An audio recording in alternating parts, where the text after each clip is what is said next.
14장 1절부터 9절까지의 말씀입니다.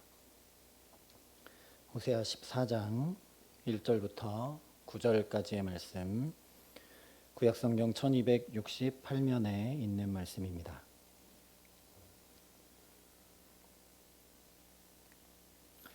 호세아 14장 1절부터 9절까지 말씀을 제가 봉독해 드리겠습니다. 하나님의 말씀입니다. 이스라엘아, 내 하나님 여호와께로 돌아오라. 내가 불의함으로 말미암아 엎드러 졌느니라. 너는 말씀을 가지고 여호와께로 돌아와서 아뢰기를, 모든 불의를 제거하시고 선한 바를 받으소서.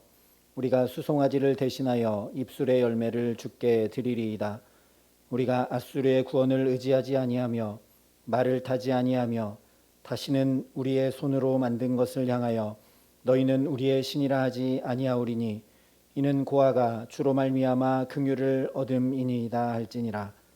내가 그들의 반역을 고치고 기쁘게 그들을 사랑하리니 나의 진노가 그에게서 떠났음이라. 내가 이스라엘에게 이와 이슬과 같으리니 그가 백합화 같이 피겠고 레바논 백향목 같이 뿌리가 박힐 것이라. 그의 가지는 퍼지며 그의 아름다움은 감람나무와 같고 그의 향기는 레바논 백향목 같으리니 그 그늘 아래에 거주하는 자가 돌아올지라. 그들은 곡식같이 풍성할 것이며 포도나무같이 꽃이 필 것이며 그 향기는 레바논의 포도주같이 되리라. 에브라임의 말이 내가 다시 우상과 무슨 상관이 있으리요 할지라. 내가 그를 돌아보아 대답하기를, 나는 푸른 잣나무 같으니 내가 나로 말미암아 열매를 얻으리라 하리라. 누가 지혜가 있어 이런 일을 깨달으며 누가 총명이 있어 이런 일을 알겠느냐. 여호와의 도는 정직하니 의인은 그 길로 다니거니와 그러나 죄인은 그 길에 걸려 넘어지리라. 아멘. 하나님은 사랑이십니다.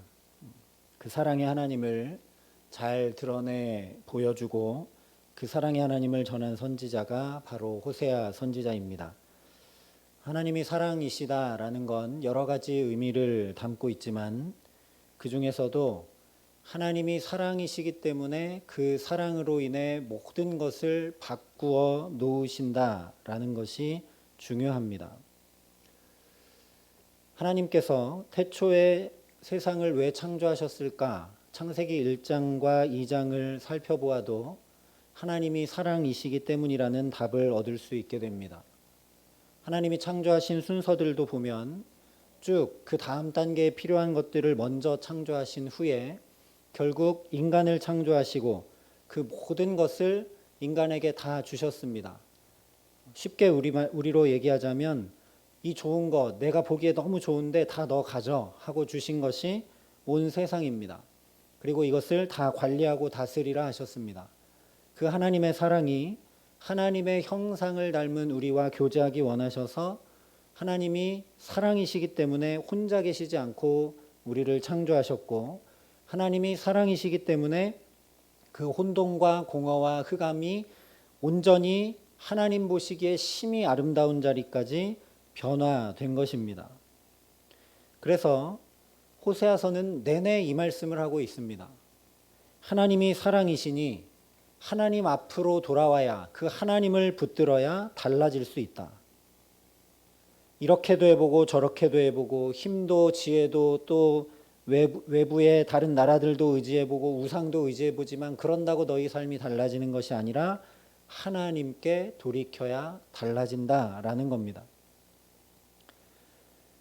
그 하나님은 전혀 가능성이 없는, 죽을 수밖에 없는 죄인까지도 온전히 바꾸고 새롭게 하시는 놀라운 사랑의 하나님이시기 때문이다라고 호세아서 내내 계속 말씀한 것입니다.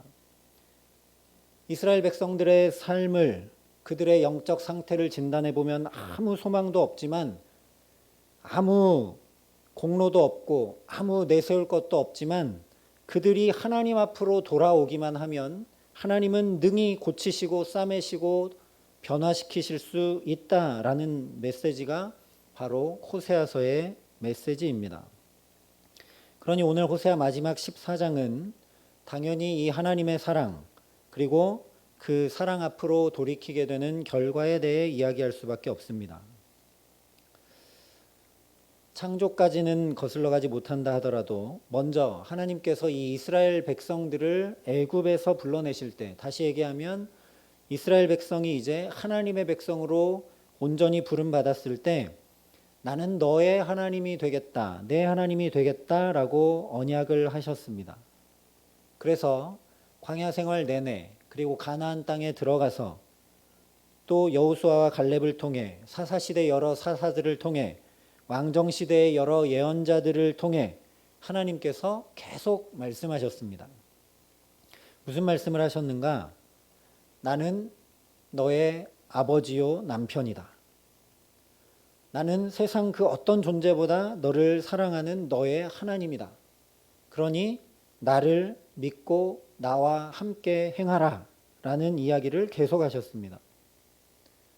이스라엘 백성들이 조금 엇나가면 다시 광야에 함께 하셨던 하나님의 역사를 계속 말씀해 주셨습니다. 광야 40년도 옷도 해지 않고 신발도 닳지 않고 불기둥 구름기둥의 인도 가운데 만나와 메추라기로 반석에서 물이 나며 그렇게 살지 않았느냐. 아무것도 없는 광야에서 정확히 인도함 받고 정확히 공급받고 살지 않았느냐. 그러니 오늘도 말씀을 듣고 그 말씀대로 살아라. 옆에 아무리 강한 나라가 일어나도 주위의 모든 나라가 너희를 에워싸고 위협하더라도 주변에 있는 많은 사람들이 우상을 섬기더라도 아무리 흉년이 들고 너희의 힘이 미약하다 할지라도 너희의 필요가 너희가 원하는 때에 채워지지 않는다 할지라도 나는 너희를 사랑하는 내 아버지고 내 남편이다. 그러니 나와 함께 거하고 나를 신뢰하고 내가 너희에게 준 말씀을 준행하며 살아라. 끊임없이 하나님께서 말씀해 주셨습니다. 이것이 하나님께서 주신 율법의 대전제입니다. 그리고 호세아를 통해 지금까지 계속 하신 말씀입니다. 이 하나님을 힘써 알고 이 하나님 앞으로 힘써 돌아오라는 것입니다. 그러나 이론은 좋은데 우리 인간이 피부로 느끼는 현실이 그렇지가 못하다는 것이 문제입니다. 이스라엘 백성들이 하나님만 믿고 가만히 있으면 있을수록 어떻게 됐냐면 불안해졌습니다. 주위에 있는 많은 사람들과 다른 나라들은 열심히 노력해서 문명도 바꾸고 기술도 개발하고 병거도 만들고 또 서로 무역을 해서 돈도 많이 벌어 부자가 되는데 자기들은 가만히 앉아서 하나님만 의지하고 있습니다. 그러다 보니 불안한 겁니다. 주위의 다른 나라들은 다 철병거를 가졌는데 이스라엘은 사울왕 때만 해도 나라 전체에 딱 칼자루가 2개밖에 없었습니다. 그나마 말도 한 마리도 없어서 구경도 하지 못했습니다. 그러니 불안할 수밖에요. 그래서 다른 나라들과 같이 되겠다고 왕을 구했던 것입니다. 이스라엘 주변의 나라들은 하루가 다르게 변해갑니다. 그런데 이스라엘은 아무 변화가 없어 보입니다. 체제도 없는 것 같고 무기도 없고 전략도 없고 계획도 없고 왕도 없고 아무것도 없습니다. 오직 자기들에게는 율법뿐입니다. 그래서 여기에서 고민이 생깁니다. 이스라엘 백성들이 그렇게 눈을 돌려 이방 나라들을 바라보다가 내린 결론이 우리가 이렇게 율법만 붙들고 하나님만 의지하고 사는 건 잘 사는 길이 아니다 라는 결론입니다. 그들이 발 디디고 사는 현실이 약육강식의 세계였기 때문입니다. 철저하게 강한 자들만 살아남을 수 있는 곳에서 이리와 사자가 우글대는 곳에서 토끼처럼 양처럼 연약한 이스라엘이 있는 것입니다. 그래서 택한 대안이 뭐냐? 우리가 철저하게 말씀으로 살지 말자. 하나님을 믿기는 믿되 적당히 믿자. 우리가 신앙생활은 하되 우리도 세상 사람들처럼 대책을 세우며 살아가자 하는 것입니다. 그래서 겉으로는 분명히 우리는 선택된 민족이고 우리는 하나님을 섬기는 민족이고 우리에겐 율법이 있고 성전이 있다고 했지만 실제로는 세상 사람들과 똑같이 우상을 섬기고 왕도 뽑고 또 전쟁도 준비하고 또 다른 나라도 조공을 바치고 섬기고 하면서 세상 사람들과 똑같이 행했습니다. 스스로 살 수 있는 자구책을 구했던 것입니다. 그래서 하나님이 이스라엘 백성들에게 비참한 멸망을 가져온 원인이 바로 거기 있다라고 1절에 이렇게 말씀을 합니다. 이스라엘아, 내 하나님 여호와께로 돌아오라. 내가 불의함으로 말미암아 엎드러 졌느니라. 이 말씀을 통해 우리가 불의가 무엇인지 분명히 알게 됩니다. 불의한 것, 의롭지 않은 것은 바로 하나님을 떠난 것입니다. 하나님을 떠났기 때문에 엎드러진 것입니다. 하나님 붙들고 살면 못 살 것 같아서 하나님을 떠났는데 하나님을 떠나서 엎드러집니다. 하나님을 붙들고 있으면 반드시 죽지 않고 사는데 이스라엘 백성들이 그 믿음을 가지지 못했습니다. 그러나 이스라엘 역사를 되돌아봐도 하나님만 의지하면 반드시 살았습니다. 뒤에 애굽 군대가 쫓아오고 앞에 홍해가 가로막고 있어도 너희는 가만히 있어 하나님이 너희에게 행하신 것을 보라 라고 믿음을 가지고 비록 두렵지만 비록 어찌할 바를 모르지만 하나님 붙들고 있었을 때 그들 앞에 홍해가 갈라지고 마른 땅처럼 건너가는 역사가 있었습니다. 다윗 시대도 마찬가지였습니다. 무역을 하거나 전쟁을 하거나 말을 사들이거나 하지 않았는데 오히려 다른 나라 사람들이, 다른 나라 왕들이 와서 다윗 앞에 꿇어 엎드려 절을 하고 조공을 바치고 하나님의 영광을 드높였습니다. 그들이 군사력을 키우지 않았는데도 하나님께서 국방을 다 지켜주셨습니다. 분명히 하나님을 붙들면 살았는데 하나님에게서 눈을 다른 데로 돌리자 그들이 엎드러지고 말았다라는 겁니다. 오늘 우리들의 문제도 여기에 있습니다. 우리가 사는 세상도 경쟁이 심한 세상입니다. 그야말로 약육강식의 세상입니다. 하나님만 믿고 있다가는 잘 살지 못할 것 같습니다. 하나님만 믿고 살다 보니 세상 사람보다 뒤떨어져 보입니다. 하나님도 믿고 세상 일도 해야 하니 시간이 남보다 배가 더 들고 일상생활도 해야 되고 신앙생활도 해야 하니 땀과 수고도 배가 더 들어갑니다. 그러다 보니 나도 모르게 신앙은 형식만 남겨두고 실제로는 세상 사람들과 똑같이 살아갑니다. 이것이 호세아 시대만 아니라 오늘 우리가 가지고 있는 신앙적 갈등이고 이스라엘 백성들이 실패했던 그 길을 그대로 따라 걷는 것입니다. 특별히 우리의 자녀 세대에 이 문제가 아주 심각합니다.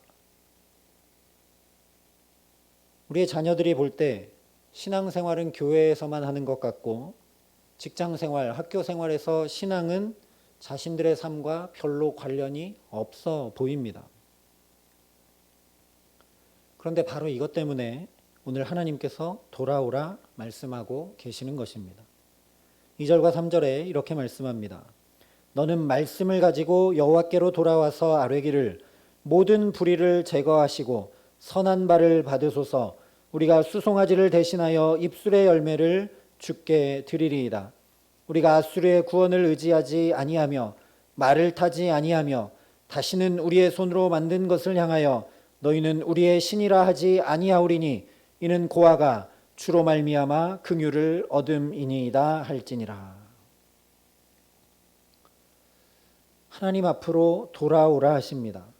그런데 그냥 돌아오라 하지 않으시고 말씀을 가지고 돌아오라 이야기하십니다. 말씀을 가지고 여호와께 돌아와라. 왜 그런가? 하나님의 말씀은 살아있고 활력이 있어 좌우의 어떤 날성검보다도 예리하여 혼과 영과 및 관절과 골수를 찔러 쪼개기까지 하며 또 마음의 생각과 뜻을 판단하기 때문에 그렇습니다. 이 말씀을 가지지 않고는 하나님 앞으로 돌이킬래야 돌이킬 수 없기 때문이라는 겁니다. 말씀이 비추시는 빛으로 내 삶을 비추지 않고는 도저히 하나님 앞으로 돌아갈 수 없기 때문입니다. 말씀에 비춰보지 않으면 대체 뭐가 죄인지, 대체 뭐가 내 삶의 행복을 앗아가고 있는지, 대체 어떻게 해야 행복하고 가장 복된 길로 갈 수 있는지 이 말씀이 아니고는 알 길이 없기 때문입니다.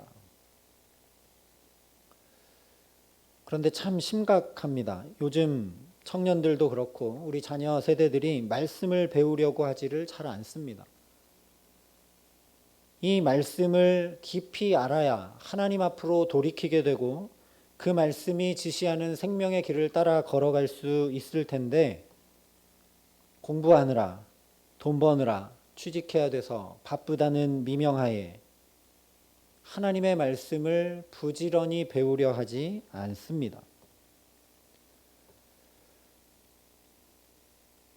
어느새 이렇게 세상의 논리가 다 우리의 마음과 생각을 뒤덮어 버렸는지 모르겠습니다. 이스라엘 백성들도 그랬습니다. 이스라엘 백성들을 대표하는 왕이 그랬습니다. 원래 신명기에 보면 왕이 되면 하나님의 율법의 등사본을 자기 옆에 두고 평생 읽어서 여호와 경외하기를 배우라 했습니다. 왕이 되는 가장 중요한 책무 중에 하나가 성경을 필사해서 자기 옆에 두고 그 말씀을 주야로 묵상해서 평생 여호와를 어떻게 경외해야 되는지 배우는 것이었습니다.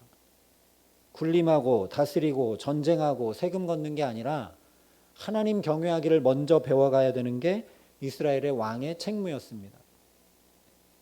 왜냐하면 하나님 경외하는 것이 지혜의 근본이기 때문입니다. 그런데 신약으로 오면 우리가 바로 왕 같은 제사장이라 말씀하셨습니다. 우리 역시 똑같다라는 겁니다. 부지런히 말씀을 옆에 두고 율법의 등사본을 내 곁에 평생 두고 주야로 묵상하여서 평생 내가 어떻게 하나님 경외하기를 배워갈지를 우리가 마음 중심에 두고 달려가야 한다라는 겁니다. 똑같은 말씀을 오늘 하고 있는 겁니다. 말씀을 가지고 여호와께 돌아오라는 겁니다. 회개는 그냥 죄를 뉘우치는 차원이 아닙니다. 말씀에 내 삶을 비추어서 그 말씀이 행하라 한 대로 내 삶을 완전히 바꾸는 것이 회개입니다. 회개는 삶을 바꾸라는 요청입니다. 그런데 우리 모습을 돌아보면 늘 삶의 방식과 목표와 습관은 잘 바꾸지 않고 그냥 은혜만 받으려고 할 때가 많습니다. 이것이 자녀들 앞에 부모된 우리가 가장 심각하게 회개해야 할 회개의 제목입니다. 우리의 신앙생활이 그러했기 때문에 우리의 자녀들이 보고 배운 것입니다. 우리의 인격을 바꾸고 우리의 말을 바꾸고 우리의 습관을 바꾸고 우리의 생활을 바꾸고 우리의 모습을 바꿔가는 데 힘쓴 것이 아니라 어쩌면 이스라엘 백성들처럼 성전의 건물을 깨끗하게 하고 세우는 데 힘쓰고 교회의 조직을 깔끔하게 세우는 데 힘쓰고 교회 안에서 생활하는 일에만 힘썼기 때문에 그렇다라는 겁니다. 신앙은 삶과 같이 가지 않으면 곧 무너지게 되어 있습니다. 이스라엘 역사가 보여주는 것이 바로 그것입니다. 그 아름다운 성전, 세상 어디에서도 찾아볼 수 없는 성전을 지어 두었지만 그들의 삶이 와르르 다 무너지고 말게 됩니다. 그러니 온전한 회개, 변화된 삶을 위해 말씀을 가지고 돌아오라는 것입니다. 우리가 어떻게 말씀을 가지고 하나님 앞에 돌아갈 수 있을까? 말씀이 육신이 되어 우리 가운데 거하심에 우리가 그의 영광을 보니 아버지의 독생자의 영광이요 은혜와 진리가 충만하더라 요한복음 1장에 분명히 말씀해 주셨습니다. 사실 우리가 너무 잘 알고 있습니다. 말씀을 가지고 하나님 앞에 돌아간다는 것, 회개한다는 것, 예수를 믿는다는 것, 우리가 너무 자주 들어 익숙한 말씀대로 예수님이라면 어떻게 하실까? 이때 예수님이라면 우리 자녀에게 무슨 말을 하실까? 예수님이라면 이런 때 어떤 결정과 선택을 하실까? 예수님이라면 이런 오해를 받을 때 어떻게 반응하실까? 예수님이라면 이런 깨어진 관계와 깨어진 나의 삶 가운데 어떻게 해나가실까? 복음서의 말씀들을 특별히 집중해서 살펴보면서 예수님이 어떻게 하셨을지를 내 삶에 비추어 보고 살아가는 것, 그것이 말씀을 가지고 하나님 앞에 돌아오는 것입니다. 말씀이 육신이 되신 예수 그리스도, 행복의 길을 앞서 걸어가 본을 보이신 예수 그리스도를 붙잡고 돌아오지 않고는 방법이 없다라는 것입니다. 그 어떤 인간의 결심도, 그 어떤 인간의 노력도 결코 할 수 없다라는 것입니다. 그래서 예수님께서 말씀이 육신이 되어 우리 가운데 거해 주셨다라는 겁니다. 근데 누차 말씀드리지만 주님이 지금 내 앞에 와 계셔도 내가 주님과 함께 하려고 하지 않으면 주님이 바로 눈앞에 있어도 아무 소용이 없습니다. 주님이 말씀이 육신이 되어 우리 가운데 거해 주셨어도 그 주님을 붙들고 내가 따라가지 않으면 아무 소용 없다라는 겁니다. 주님이 계시면 내가 그 주님에게 의탁하고 의지하고 주님 뒤따라 내 걸음을 한 걸음씩 움직여 가지 않으면 아무 소용이 없다라는 겁니다. 그래서 사실 하나님이신 그분이 성육신하셔서 마리아의 몸속에 성령으로 잉태하신 것보다 십자가에 달려 돌아가시고 부활하셔서 놀라운 생명의 역사를 보여주신 것보다 더 놀라운 신비는 저와 여러분의 이 성경이 우리 손에 들려 있다는 것이 놀라운 신비입니다. 천지를 창조한 이 말씀이 육신이 되어 우리 가운데 거하신 이 말씀이 저와 여러분의 손에 이렇게 들려 있다는 것 자체가 말도 안 되는 일이고 기적이고 신비한 일이고 세상 가장 놀라운 일이라는 말씀입니다. 말씀이 내게 이렇게 있는데 내가 이 말씀을 붙들고 읽고 묵상하고 이 말씀을 따라 한 가지라도 살아가지 않으면 내가 아무리 이 말씀 가지고 있고 아무리 많은 설교를 좋은 설교를 듣고 아무리 예배의 자리에 계속 있어도 아무 소용이 없다라는 겁니다. 이스라엘 백성들이 그랬다라는 겁니다. 삶은 바꾸지 않고 매번 송아지 잡고 양 잡고 제사만 드렸다라는 것입니다.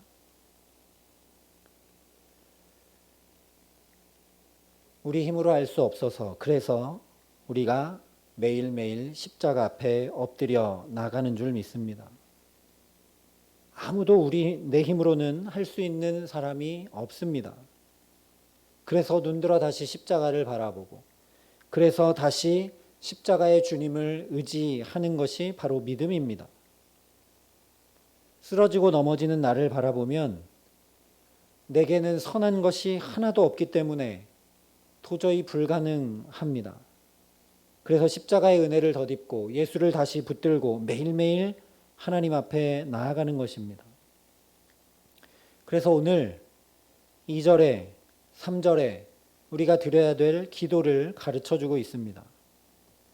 너는 말씀을 가지고 여호와께로 돌아와서 아뢰기를 모든 불의를 제거하시고 가장 먼저 구해야 될 것이 하나님 우리의 불의를 제거하여 주십시오. 아까 말씀드린 대로 불의는 하나님을 놓치고 산 모든 것이 불의입니다. 그런데 그것을 내가 제거할 수 없으니 하나님 이 불의를 제거해 주시고 오히려 하나님이 나를 붙들어 달라고 먼저 간구해야 된다라는 겁니다. 말씀이 육신이 되어 우리 가운데 거하신 그 은혜를 내게 달라고 간절히 목말라 구해야 된다라는 겁니다. 두 번째 간구해야 될 것은 선한 바를 받아 주시옵소서라는 간구입니다. 우리에게 선한 것 하나 없지만 하나님, 그러나 우리가 이렇게 주 앞에 엎드려 있는 이 선한 것 하나라도 받아달라는 긍휼을 구해야 된다라는 겁니다. 세 번째는 우리가 수송아지를 대신하여 입술의 열매를 주께 드리리이다. 입술의 열매는 우리가 마땅히 드려야 될 찬양과 감사를 말씀합니다.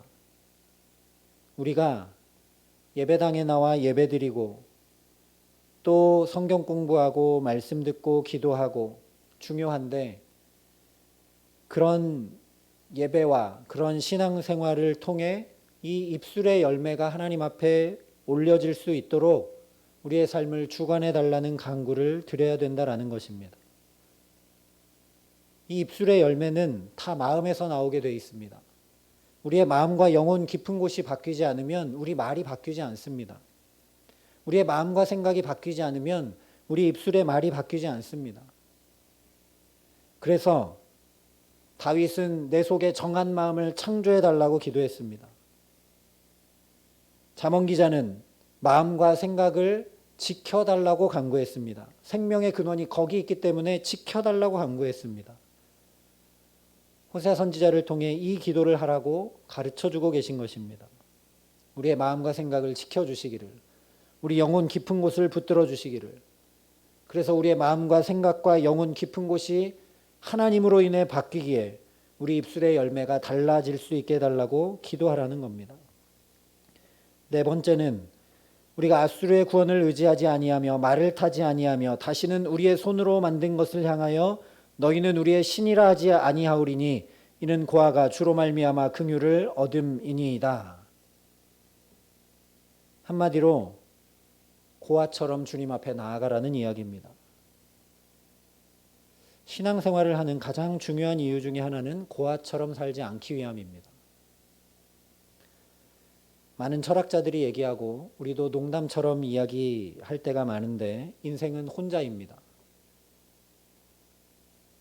부모님도 결국은 나와 평생 같이 계셔주시지 못합니다. 형제도 자매도 내 곁에 늘 있을 수는 없습니다. 인생은 홀로 살아갑니다. 이 홀로 살아간다는 것이 두려운 것으로 경험되고 이 홀로 살아가는 걸 어떻게 해야 되는지 몰라서 인생의 사춘기가 오게 됩니다. 존재의 불안, 존재의 두려움 때문에 질풍노도의 시기가 오는 것입니다. 과학은 2차 성징이 발현하고 또 신체의 변화가 와서 사춘기가 온다고 설명하지만 전혀 그렇지 않습니다. 이 마음과 영혼의 존재 불안, 어떻게 홀로 된 인생을 살아갈 수 있을까 하는 그 깊은 존재 불안이 사춘기를 가져옵니다. 그래서 이것은 거꾸로 얘기하면 하나님을 찾으라는 강력한 음성이 사춘기 때 오는 것입니다. 똑같이 모든 인생은 하나님을 알지 않으면, 하나님을 아버지로 모시지 않으면 고아와 같다는 것입니다. 하나님을 찾아 하나님을 아버지로 삼고 그 하나님이 공급하시는 힘으로, 그 하나님이 공급하시는 지혜로, 그 하나님이 붙드시는 능력으로, 그 하나님이 함께 하시는 은혜로 살아가기를 구하라는 이야기입니다. 그래서 인생의 사춘기에 하나님을 아버지로 정확히 잘 만나지 못한 인생은 늘 다른 것을 의지합니다. 돈을 의지하고 사람을 의지하고 관계가 무너질까 두려워하고 건강이 무너질까 두려워하고 하나님을 잘 의지하지 못하고 그 불안을 다른 것으로 채워서 자꾸만 쌓으려고 하는 것이 인생이 되고 맙니다. 그래서 오늘 호세아서 14장 2절 3절을 통해 우리가 하나님 앞에 드려야 될 네 가지 기도를 가르쳐주고 계신 것입니다. 이렇게 기도함으로 하나님을 붙들고 나아가면, 하나님이 온전한 나의 아버지이심을 고백하고 나아가면 하나님께서 기다리셨다는 듯이, 그동안 내가 너에게 못 줘서 너무 안타까웠다는 듯이 축복을 활짝 여신다는 것입니다. 4절에 이렇게 말씀합니다. 내가 그들의 반역을 고치고 기쁘게 그들을 사랑하리니 나의 진노가 그에게서 떠났음이니라. 내가 고치는 것이 아니라 아버지이신 하나님이 나를 고쳐주시고 하나님이 기쁘게 사랑하시는 삶이 된다라는 것입니다. 그렇게 되면 5절부터 8절까지의 축복, 포도나무, 감람나무, 백향목의 놀라운 축복은 자연스럽게 뒤따라 오게 된다라는 말씀입니다. 그래서 우리가 해야 될 일은 무엇인가? 바로 의인이 되라고 9절에 말씀합니다. 누가 지혜가 있어 이런 일을 깨달으며 누가 총명이 있어 이런 일을 알겠느냐? 여호와의 도는 정직하니 의인은 그 길로 다니거니와 그러나 죄인은 그 길에 걸려 넘어지리라. 그 길에 걸려 넘어지지 말라는 얘기죠. 의인이 되어서 그 길로 다니라는 이야기입니다. 하나님의 도는 정직하니 의인은 그 길로 다닌다. 그러니 너희가 의인이 되어라 라는 이야기입니다. 의인은 도덕적으로 완전하고 깨끗한 사람을 말하는 것이 결코 아닙니다. 앞서 불의가 무엇인지 말씀드렸습니다. 불의의 반대가 의입니다.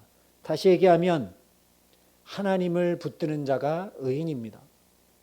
성경에 수도 없이 나옵니다.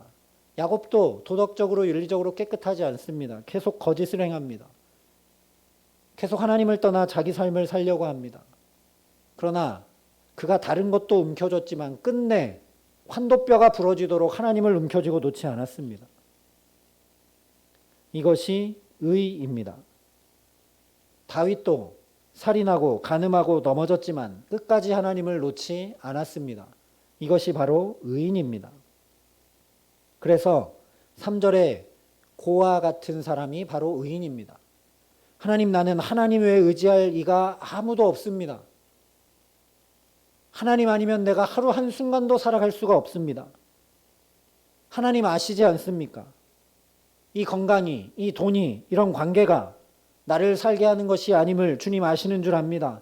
나는 하나님 없으면 못 삽니다. 하나님의 말씀이 오늘도 나를 가르쳐 주지 않으면 한 걸음도 뗄 수가 없습니다. 하나님의 성령이 나를 인도해 가시지 않으면 나는 나의 인생을 살아갈 수 없습니다. 하고 주님 앞에 매달리는 사람이 바로 의인입니다. 그저 그렇게 입으로 기도만 하는 것이 아니라 하나님을 그렇게 붙들기 때문에 이 하나님의 말씀을 가장 존귀히 여기고 이 하나님의 말씀을 어떻게 하면 내가 따라 살아갈 수 있을까 기도하고 고민하며 은혜를 구하고 내 삶에 이 말씀을 준행하려고 부단히 살아가는 사람이 그래서 의인입니다. 그래서 말씀에 비추어 내 삶을 계속 고쳐나가고 변화시켜가는 사람이 바로 의인이라는 이야기입니다. 베드로전서에 이렇게 말씀했습니다. 그러므로 믿는 너희에게는 보배이나 믿지 아니하는 자에게는 건축자들이 버린 그 돌이 모퉁이의 머릿돌이 되고 또한 부딪히는 돌과 걸려 넘어지는 바위가 되었다 하였느니라. 그들이 말씀을 순종하지 아니함으로 넘어지나니 이는 그들을 이렇게 정하신 것이라. 하나님을 아버지로 믿고 내가 하나님의 거룩한 자녀요, 거룩한 제사장이요, 그의 백성이 되었다는 것을 믿는 우리에게는 이것이 보배이고 이 말씀을 순종함으로 살아가지만 믿지 아니하는 자들에게는 오늘 호세아 14장 9절 말씀과 같이 걸려 넘어지는 돌이 되고 만다라는 겁니다. 어려운 이야기가 아니라 예수 믿지 않는 사람들에게는 하나님의 말씀이 불편하고 이해되지 않고 말도 안 되는 얘기 같고 미신과 같아 보인다라는 겁니다. 마치 건축자들이 버린 돌처럼 보인다는 것입니다. 너희는 그렇게 살지 말라라는 이야기입니다. 혹시 말씀이 내가 불편한지 봐야 됩니다. 혹시 말씀에 내가 걸려 넘어지지 않는지 살펴야 한다는 겁니다. 하나님의 말씀은 나를 걸려 넘어지게 하는 것이 아니라 나를 붙들고 인도하는 생명의 말씀이라는 것입니다. 지금 호세아 14장 마지막까지 이 말씀을 하시는 가장 중요한 이유는 오늘도 하나님의 말씀이 그대로 이루어져 가기 때문입니다. 사실 창세기 처음부터 그랬습니다. 태초부터 하나님이 말씀하시니 그대로 되었습니다. 호세아 시대에도 말씀이 그대로 됩니다. 호세아 선지자에게 하나님이 말씀하시면 호세아가 그대로 행합니다. 호세아의 선지자를 통해 이스라엘의 상태를 말씀해 주시고 그 길로 계속 가면 어떻게 될지 말씀해 주신 그 말씀이 그대로 이루어집니다. 오늘도 마찬가지입니다. 이 말씀이 오늘도 내가 볼 때는 이루어져 가지 않는 것 같고 내가 볼 때는 내 삶에 별로 소용없어 보이는 것 같지만 여전히 하나님은 이 말씀 그대로 이루어가고 계신다라는 겁니다. 그런데 이 말씀을 떠나서 내 뜻을, 내 계획을, 내 삶을 세우고 이루려고 발버둥치는 사람은 당연히 걸려 넘어질 수밖에 없다라는 겁니다. 그게 이루어져 가는 것이 아니라 이 말씀이 이루어져 가기 때문입니다. 헛수고하지 말라라는 이야기입니다. 그것이 지혜라는 겁니다. 여호와의 도는 정직하니 의인은 그 길로 다닌다라고 말씀합니다. 그래서 호세아를 마치면서 호세아를 통해 하나님이 대언하시는 일을 마치시면서 말씀을 가지고 하나님 앞에 돌아오라고 이야기하십니다. 말씀을 가지고 하나님 앞에 나아가는 저와 여러분 되게 하시기를 간절히 기도합니다. 말씀이 육신이 되신 분이 예수이심을 정말 믿는다면 이 말씀을 목숨보다 중히 여기고 더 가까이 하고 이 말씀을 어떻게 하면 한 가지라도 살아낼 수 있을까 주께 은혜를 구하고 이 말씀이 정말 심령과 골수를 쪼개고 내게 들어와 역사해서 내 마음과 생각을 지키고 내 영혼 깊은 곳을 만지셔서 나의 입술의 열매까지도 변화되어 우리가 종교 생활에 그치는 것이 아니라 정말 신앙 생활을 해나가서 우리 자녀들에게 신앙의 본을 보이고 이 시대를 바꾸어가고 믿음의 다음 세대를 일으켜 세우는 주님의 사람들 되게 하시기를 간절히 기도합니다. 그런 마음에 간절한 소원을 가지고 호세아 시대처럼 정말 어두워 보이지만 이 말씀을 들으면 이 말씀대로 가면 의인은 그 길로 다녀서 그 가운데 살 길을 얻는다 말씀하신 그대로 저와 여러분이 살 길을 얻게 하실 줄 믿습니다. 우리를 통해 하나님의 살아계심을 분명히 나타내시고 역사하실 줄 믿습니다. 그러니 오늘 호세아를 통해 가르쳐 주신 이 기도가 저와 여러분의 기도가 되어 하나님 앞에 올려지게 하시기를 소망합니다. 하나님, 내 모든 불의를 제거해 주시옵소서. 선한 것 하나 없지만 주님 앞에 이렇게 나와 엎드리는 선한 것 하나라도 받아 주시옵소서. 형식적인 신앙이 아니라 우리 입술의 열매를 주님께 드리는 아름다운 신앙생활을 해나갈 수 있도록 우리를 붙들어 주시옵소서.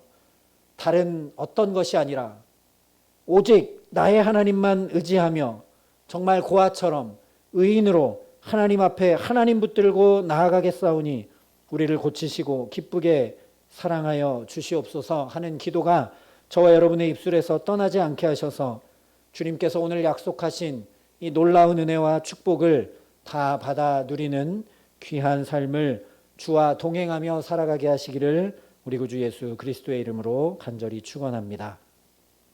우리 이 시간 함께 이 말씀 붙들고 이 말씀 그대로 함께 기도하겠습니다. 하나님, 우리의 불의를 제거하여 주십시오. 하나님 붙들고 살지 못하고 하나님 의지하고 행하지 못했던 모든 것들을 주님 제거해 주시기를 간절히 소원합니다. 이 코로나 시대에 내가 제거하지 않아도 자연히 거리를 두고 제거할 수밖에 없는 이런 상황과 환경 가운데 하나님 마땅히 제거해야 될 하나님 의지하지 못한 모든 것들이 제거될 수 있도록 나를 붙드시고 함께하여 주시옵소서.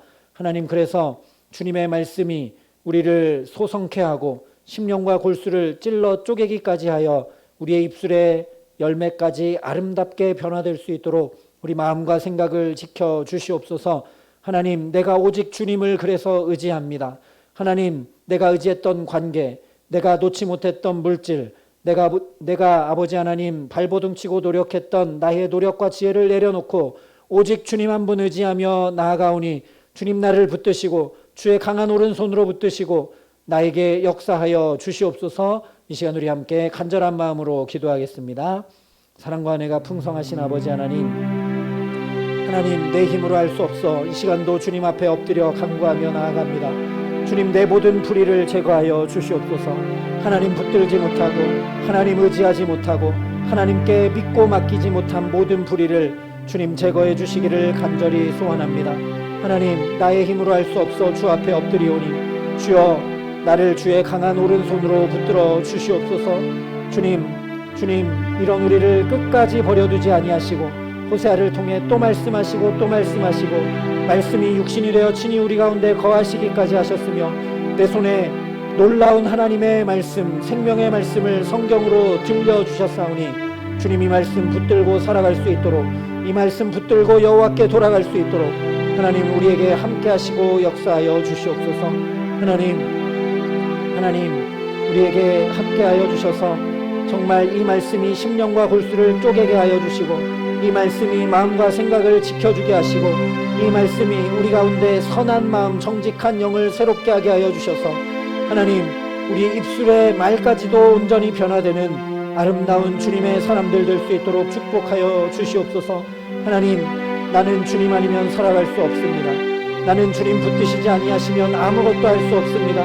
하나님이 중심의 고백을 가지고 주 앞에 나아가오니 주여, 우리를 붙들어 주시고 우리를 변화시켜 주시고 우리를 다스려 주시고 우리를 인도하여 주시고 우리와 함께하여 주시옵소서. 하나님, 그래서 내가 먼저 하나님을 온전히 아버지로 붙들고 한 걸음 한 걸음 살아가는 주님의 자녀 되게 하여 주셔서 하나님, 우리의 자녀들과 우리 믿음의 다음 세대들이 하나님 부족하나 하나님 붙들고 나아가는 우리의 신앙을 보고 배울 수 있도록 우리에게 은혜 위에 은혜를 더하여 주시옵시고 이 어둡고 하나님이 소망 없는 세대와 시대 가운데 우리를 사용하여 주시고 우리를 통하여 주님의 은혜를 차고 흘러 넘치게 부어주셔서 하나님, 신앙이 대대로 이어져 가고 신앙의 다음 세대가 일으켜져 가고 이 어두운 시대와 세대가 우리의 자녀들과 신앙의 다음 세대들을 통해 밝혀지고 맑혀지고 새로워질 수 있도록 하나님, 우리를 붙드시고 역사하시고 함께하여 주시옵소서. 오직 말씀을 가지고 주 앞에 서기 원합니다. 오직 말씀을 가지고 주님 앞에 돌이키기 원합니다. 하나님, 우리가 말씀을 펼칠 때마다 우리의 우둔함을 깨우쳐 주시고 우리가 말씀을 묵상할 때마다 우리의 영혼을 새롭게 하여 주시옵시고 우리가 말씀을 들을 때마다 우리의 삶이 새로워지게 하여 주셔서 하나님 앞에 온전히 살아갈 수 있도록 하나님 붙들고 의지하고 살아갈 수 있도록 하나님 더욱 우리에게 믿음 더하여 주시옵소서.